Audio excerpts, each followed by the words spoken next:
Hello, today is Friday. It is 3:59, just switched on a Friday evening.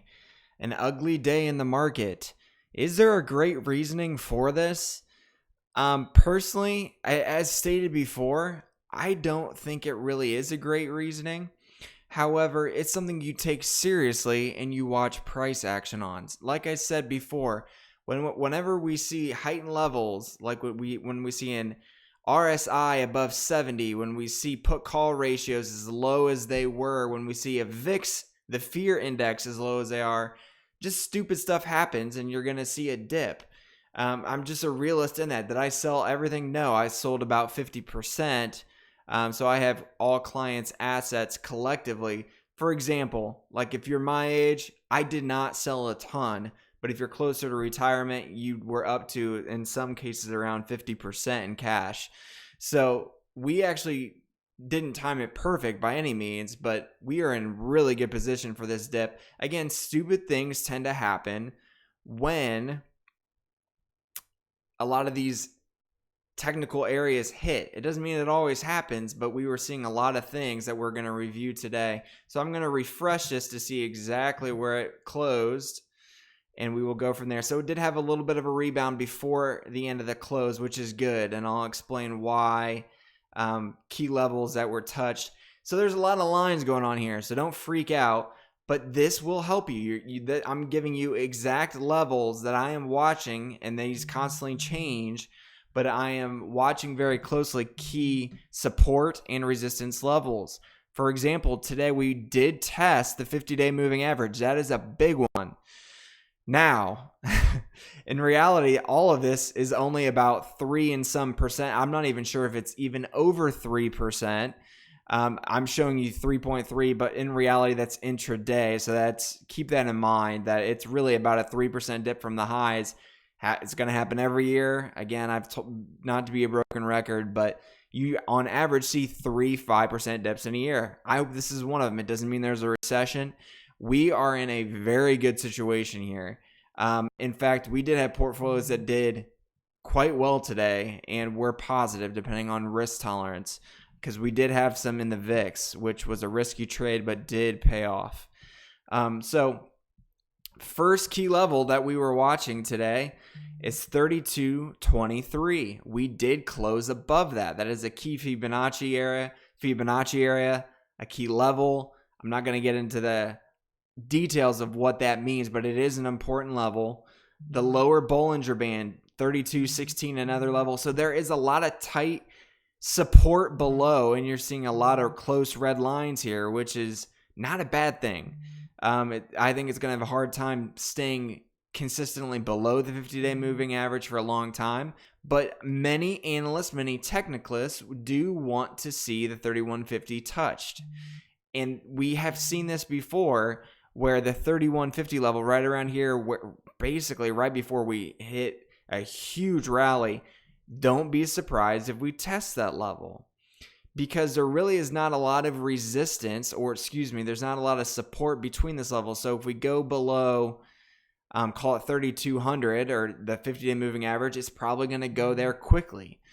Do not freak out. That is when I will be adding. So I kind of have rules in place to say, hey, I'm going to start adding here at the 50-day moving average. If it goes below, I'll start adding heavily once we hit these two levels. So again, we're in great position. Clients, you have to switch your mindset, because I am more active and we have a lot in cash. If we don't have a lot in cash, try to add as much as you can at this point, because this is a good time to consider adding. So I want to be real about this. Like, we're in a good position. I didn't sell everything, but we're still in some portfolios up to 50% in cash. Collectively across all assets, we are right around 50% in cash, which is a very good position to be in. One thing we paid attention to is during the week, we saw a bounce off the 50 RSI, which was the relative strength index. It pounced up. We did go below that. That's something we want to watch, because when it stays below that, bad things tend to happen. But in the interim, I want to see what happens right around the 50-day moving average, so we don't panic, because there's still very close support in the overall market. Again, I'm not invested in the S&P 500. I pick and selectively choose companies. So I am basically sitting right now in a very good position to be able to pick and choose where I want to be. So that is an overarching summary. Good position for clients. Again, I struggle with the whole buy and hold philosophy. This is why. I mean, I'm going to be a realist and say throughout history, I know when we see X percentage of gains, we usually see a dip. It doesn't have to have any reason. In this case, it's more the virus, and we do take that seriously.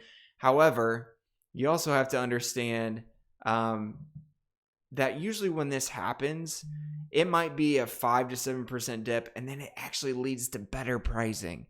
So this is kind of what I was expected to happen.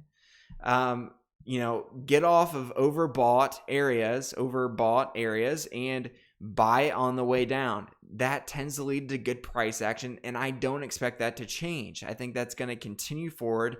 I think this leads to a longer midterm rally. Last week's title was The Wall at 33.30. So if you're wondering, like, Jonathan, I've seen some of these numbers before that were support. Yeah, we surpassed them, and they become new resistance. So it is going to be a grind for a while. I want you to be expecting that. Don't be surprised if February and March are testing months, kind of in these key areas for a while, and I will be selectively buying during those periods. I do think it's going to be a good year. Earnings are not great, but they're good enough. And in this environment, that's not a bad thing. So just wanted to show you that. I want to show you it again, be realist, because it was an ugly week. If you're watching day by day and seeing how much money your account goes up or down, you're going to lose your mind. Watch key levels and we go from there. So I hope that helps. But here's some areas we want to kind of show you. I'm going to refresh this. Intraday was ugly. I'm going to be real about that. I am a realist. The small cap area, the Russell 2000 continues to struggle. That's just not where money has been put.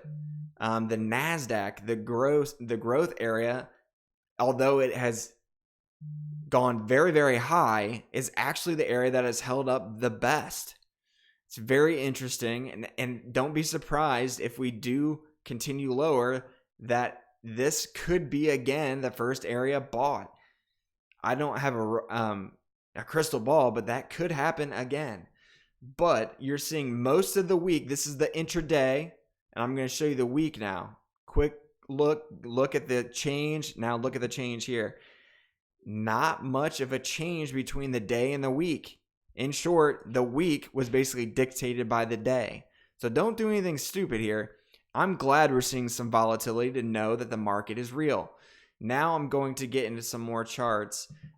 This is just the 1 week to kind of show you risk off areas like bonds, gold, utilities actually did pretty well this week. It's interesting if I go to the 1 month, look at the risk off areas with the exception of the NASDAQ. The NASDAQ has been killing it, but risk off areas, and this is what I've been showing, like, hey, we're starting to see a move to risk off. Be careful here. So you're going to see headlines of, hey, 2020 is now negative for the year. Who cares?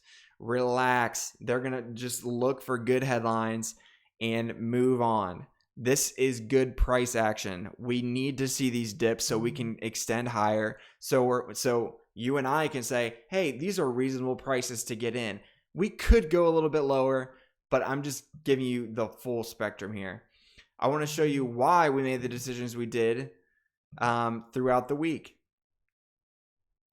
Excuse me, let me go. This is what I just showed you. Last week, I showed you, hey, there's a pretty decent spread here. And when this happens, we tend to see either an entire dip in the market or value plays catch up. And what's actually happening here is very interesting.